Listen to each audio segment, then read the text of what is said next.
सर्वप्रथम हम ये जान जाएं कि मेरी चेतना जागृत हो गई, ऐसा कभी नहीं होगा, कभी नहीं होगा। गुरुर् ब्रह्मा गुरुर् विष्णु गुरुर्देवो महेश्वरा, गुरु साक्षात पर ब्रह्म तस्मै श्री गुरुवे नमः। ये लाइन जो दी गई है ये बहुत सटीक लाइन है। कोई भी व्यक्ति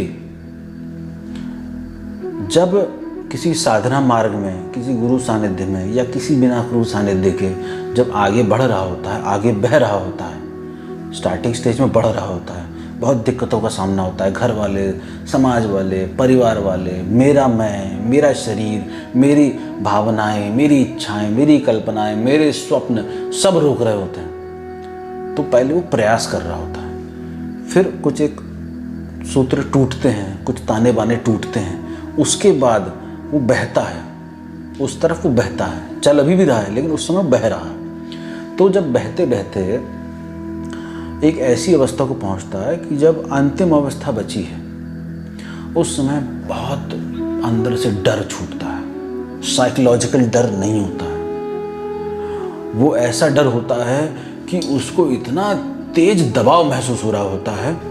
तो वो जो दबाव बनता है वो इतना तीव्र दबाव होता है कि वैसा दबाव आप कभी नहीं झेल सकते हैं, कभी नहीं झेल सकते हैं। और वो ऐसा मोमेंट होता है कि आपके जाने का समय आता है। ये ऐसा मोमेंट, उस मोमेंट में आपके सारे संस्कार पुराने, आपकी सारी विचारधारा, सारी मनोदशा, सारी एक एक सेल की मेमोरी सब उस समय बाहर गलने के लिए होती है। और ये जो साधक की यात्रा होती है ना, ये इसीलिए होती है कि उस मोमेंट में वो तैयार हो सके। इसीलिए गुरु उस समय बहुत ज़्यादा जरूरी होता है, क्योंकि आखिरी लात गुरु ही मारता है। बहुत बहुत पुण्य कर्म होंगे, बहुत साधना का बल होगा पुराना जन्मों का, तब उस समय गुरु की आवश्यकता नहीं पड़ सकती है। लेकिन हमेशा मैंने अधिकतर केसेस में देखा है, अपने स्वयं के केसेस में, आखिरी समय कोई एक बंदा, कोई एक सपोर्टिव एलिमेंट आपको चाहिए ही चाहिए जो आपको आखिरी लात मार सके। आखिरी लात मारने का अर्थ यह है कि वो जो रोक रहा है ना आपको, वो आप ही का मन जो छूटने वाला है, बस वो उसकी आखिरी सीमा आ गई है। अब इसके आगे वो उधर नहीं यात्रा कर सकता है, उसका जोर यहीं तक ही था। बस वो आखिरी बारीक लाइन है। पर्वत पे आप खड़े हैं और आगे कुछ नहीं दिख रहा है, अंधकार दिख रहा है बिल्कुल, क्योंकि आप अभी अंधकार से ही देख रहे हैं, और आगे कोई जमीन भी नहीं दिख रही है। तो आपकी मृत्यु निश्चित है। इतना भयानक भय भीतर आपको खाने लगता है, और ये बहुत माइन्यूट फ्रिक्शंस ऑफ सेकंड्स में होता है। बहुत छोटा सा पल होता है, उसमें इतनी बड़ी चीज चल रही होती है, तो वो पल बहुत बड़ा हो जाता है। आपके पसीने छूटने लगते हैं, आपके रोम रोम से पसीना छूटने लगेगा, आपको घबराहट होने लगेगी। क्यों? क्योंकि वो वास्तविक मृत्यु हो रही है। ये जो हमारे शरीर छूटते हैं, इसको संत जो कहते हैं मृत्यु नहीं है, सही कहते हैं। उस समय वास्तविक मृत्यु हो रही होती है, क्योंकि आप छूट जाएंगे, बिल्कुल छूट जाएंगे, उसके बाद आप बचेंगे नहीं। तो वो जब आखिरी छलांग होती है, उस समय वो एक गुरु चाहिए ही चाहिए। क्यों? गुरु अगर नहीं होगा ना उस समय, तो उसकी वाणी लात मारती है। ऐसा नहीं कि वो खड़े होकर लात मारेगा, उसकी वाणी भीतर गूंज जाती है उस समय, अगर उसका गुरु से उतना लगाव रहा है तो। और जब उसकी वाणी गूंजती है अंदर, बस उसको वही विश्वास जाग जाता है, अरे गुरु है साथ, और झम से छलांग मारता है। और जैसे ही छलांग मारता है, वो सब चक्कर खत्म हो जाता है, और उसके सामने एक प्रकाश, वो खुद अस्तित्व को देख नहीं रहा होता, वो अस्तित्व हो जाता है। और जो ये प्रश्न था ना कि मैं कैसे जानूं कि मेरी चेतना जागृत हो गई, मैं समझ गया, मैं जान गया, जानने वाला चला जाता है, देखने वाला भी चला जाता है, सूंघने वाला चला जाता है, मन तौलने वाला चला जाता है। कैसे जानोगे कि जान लिया? वो तौलने वाला चला गया, वो बुद्धि चली गई। उसके बाद ऐसा सन्नाटा, ऐसा शून्य, जो ये हम कान बंद करके आवाज सुनते हैं, कुछ ध्यान में आवाजें आती हैं सन्नाटे की, घंटे की, अनहद नाद की, तो वो ध्वनि भी गायब। एक अलग अवस्था है। ऐसा नहीं कि शरीर छूट गया, वो वास्तविक मृत्यु घटित हो गई। अब कोई यात्रा नहीं बची है। अब आप, ये वास्तविक रूप से होता है और ये रियल घटना है, ये होती ही होती है, हर किसी के साथ होगी। आज नहीं 10 जन्म बाद होगी। जितनी ज़्यादा अग्नि होगी, जितनी ज़्यादा प्यास होगी, वो होगा ही होगा। तो ये जो प्रश्न है कि हम कैसे जानेंगे कि चेतना जागृत हो गई। चेतना, जो हम अपने लिए चेतना बोलते हैं एक्चुअली में, ये पूरे विस्तार में ले लेती है, पूरी अंगड़ाई ले लेती है, फैल जाती है चारों तरफ और काफ़ी समय तक, बहुत लंबे समय तक साइलेंस में चला जाता है। ये वाणी अवरुद्ध हो जाती है, उस सत्य को बताने में असक्षम हो जाता है, नहीं बता पाता, असमर्थ हो जाता है, नहीं बता पाता है। आंख भी खोलने के भाव नहीं आते हैं, बोलने का भाव नहीं आता है। एक अजीब सी मुस्कुराहट चेहरे पे रहती है, आभा मंडल बदल जाता है, क्योंकि जो देह है ये दिव्य हो गई, क्योंकि कोई बहुत बड़ी चेतना भीतर परिवर्तित हो गई। उसके बाद क्या होता है, उसको ये चीज समझ नहीं आती है कि क्या हुआ, क्योंकि वो समझने वाला चला गया। बहुत लंबे समय तक वो, जब, क्योंकि सोसाइटी उस चीज को एक्सेप्ट नहीं कर पाती कि कैसे साइलेंट हो गया, और जिसका भाव नहीं बनाया होगा उस चीज को समझने का, वो भी नहीं समझ पाएगा, क्योंकि कई प्रकाश वर्ष दूर खड़ा है, भले ही सामने खड़ा है, लेकिन चेतना के स्तर पर बहुत प्रकाश वर्ष दूर से देख रहा है। अरे क्या है, बेवकूफ़ आदमी लेटा ही पड़ा हुआ है, सोए ही पड़ा हुआ है, खा भी नहीं रहा है, पी भी नहीं रहा है, मुस्कुरा रहा है पागलों की तरह, कुछ पूछो तो मुस्कुरा रहा है, कुछ उत्तर भी नहीं दे रहा है, पागल हो गया है, इसको डॉक्टरी इलाज की जरूरत है। तो ऐसी घटनाएं उसके साथ जब घटित होती हैं कंटिन्यू, क्योंकि समाज में रह रहा है ना, इसलिए वैसे समय में गुरु के सानिध्य में रह के पूरे समाज से कटना बहुत जरूरी हो जाता है। ऐसे समय पे अगर उसको उस चीज़ को सही से खिलाना है, क्योंकि अगर उसकी नहीं पता चल पा रही है तो वो क्या होगा, हमेशा के लिए साइलेंट हो जाएगा। किसी को कोई समझ में नहीं आ रही ना बात, तो अंदर से उसके बोलने का भी नहीं आ रहा है, तो ठीक है, वो ऐसे ही रहेगा। लोग पत्थर मारेंगे, जैसे आप जानते हैं जीसस को सूली पे चढ़ा दिया, लोगों ने पत्थर मारे, कान में कील ठोक दी, बुद्ध के पीछे हाथी दौड़ा दिया, आचार्य रजनीश को फिर जहरी दे दिया।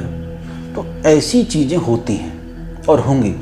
ऐसे बहुत सारे साइलेंट अवेकेंड लोग होते हैं जो बताने का प्रयास करते हैं थोड़ा बहुत, लेकिन वो कहते हैं कि कहाँ झंझट में फंसे, कहाँ जाएं, फिर वहीं अंदर ही स्थापित हो जाते हैं। और जो नॉर्मल उनका जीवन होता है, ऐसा नहीं कि वो कमरे में झाड़ू नहीं लगाएंगे, वो बर्तन नहीं मांजेंगे, अपना खाना नहीं, वो सब करेंगे, लेकिन एक लंबे समय के लिए एक स्टेट ऑफ कन्फ्यूज़न उस समय स्थापित हो जाता है। क्यों?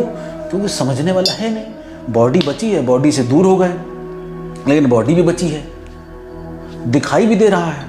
ऐसा नहीं कि पत्ता नहीं दिख रहा है, लेकिन नया दिख रहा है। डेली पत्ते को देखते थे, उस पेड़ को देखते थे, लेकिन आज नया दिख रहा है। आज क्या लगू का ये नहीं पता चलता है। बड़ी मजा सी आ रही होती, बड़ा आनंद सा, और कंटिन्यू आनंद। ऐसा नहीं कि रुक गया हो, कंटिन्यू ऐसे धार बह रही हो, शीतल शीतल आनंद आनंद बह रहा है, बह रहा है, बह रहा है। और कोई भी देख ले उसको, ऐसे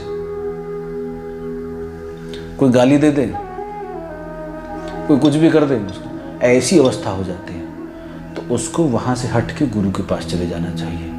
तो जो सही गुरु होगा उसको सही से गाइड करेगा कि अब तुम शांत हो जाओ। क्यों?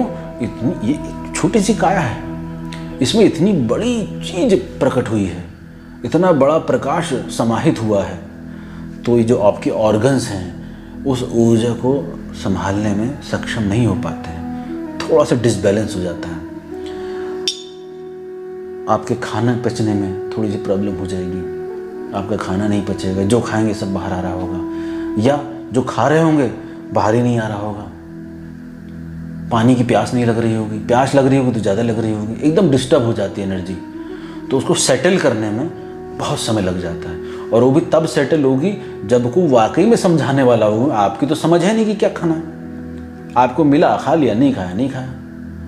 आप सोना तो चला ही जाता है, नींद तो उड़ी जाती है, क्योंकि योगी भोगी 24 घंटे जागता है। भोगी रात में जागता है, दिन भर काम करता है, योगी 24 घंटे जागता है। उस जागरण की अवस्था में स्वप्न भी नहीं आता है, क्योंकि स्वप्न भी कल्पनाओं का, मन का ही खेल था ना। बहुत गहरे दबे हुए जन्मों जन्मों की चीज़ें निकल निकल के आती थी, जो देखते थे वो आता था। तो वो स्वप्न भी चला जाता है, पर लेटा रहेगा, मुस्कुराता रहेगा, आंख बंद होगी शरीर की, लेकिन पहुंचा रहेगा चारों तरफ, देखता रहेगा। कत्ल भी हो रहा है, शादी विवाह भी हो रहा है, सब देख रहा है, लेकिन कुछ उठ नहीं रहा है।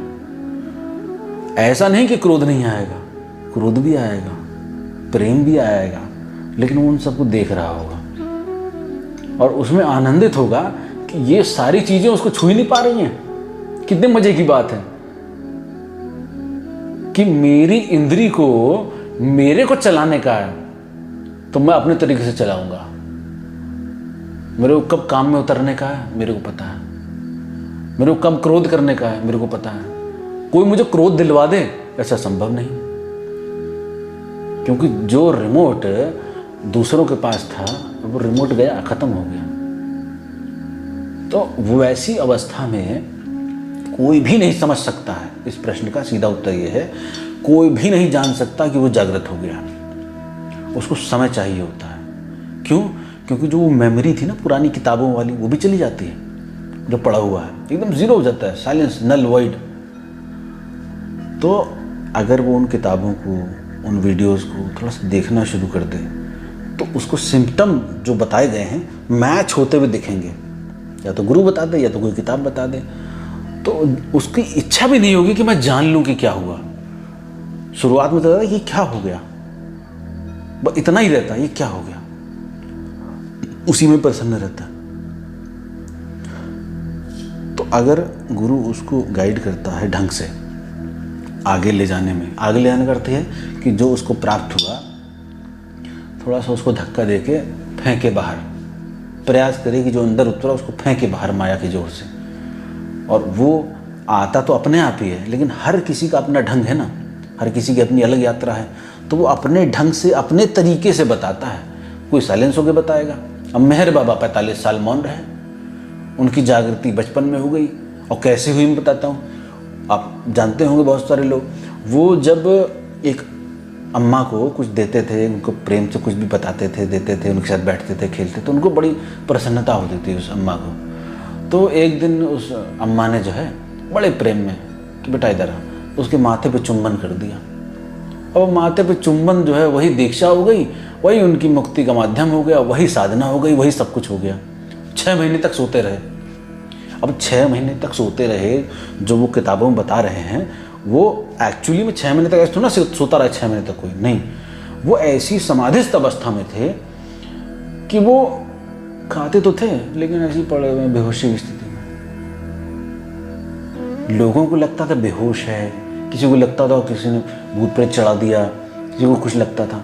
लेकिन 6 महीने बाद जब वो उस अवस्था से पूरे बाहर आ गए तो बिल्कुल बदल गया, सब कुछ बदल गया, सब ऊर्जा बदल गई, ऑरा मंडल बदल गया, जगत बदल गया, वो बदल गया, वो बचा ही नहीं। वो मौन रहे, लिख के बताते थे थोड़ा बहुत जो भी स्लेट में बताते थे। तो हर गुरु का अपना एक ढंग होता है बताने का। तो अगर वो नहीं बताने का ढंग है उसका, तो वो नहीं बताएगा। कोई कम बताएगा, कोई आचार्य रजनीश की तरह इतना बवाल मचा देगा कि जो सबसे छुपी हुई चीज़ है सेक्स, काम, उसको भी, उस माया का भी प्रयोग कर देगा फेंकने के लिए कि लोग तक पहुँचे। तो जो जो जहाँ जहाँ फंसा है, साइकोलॉजिस्ट थे उनके मनोविज्ञान पे चोट मारी, जो सेक्स ग्रसित थे उनके सेक्स पे चोट मारी, जो पैसे वाले थे उनके पैसे पे चोट मारी, जो कुर्सी वाले थे इंदिरा गांधी, नेहरू गांधी, इन पे चोट मारी, सब जगह चोट, यहाँ तक कि अमेरिका में जाके चोट मारी। तो इतना ज़्यादा माया का प्रयोग जितना किसी ने भी किया है, अगर ओशो नहीं किया है अभी तक कोई कर नहीं पाया है। तो आपके प्रश्न का उत्तर ज़्यादा विस्तार से हो गया मुझे लग रहा है।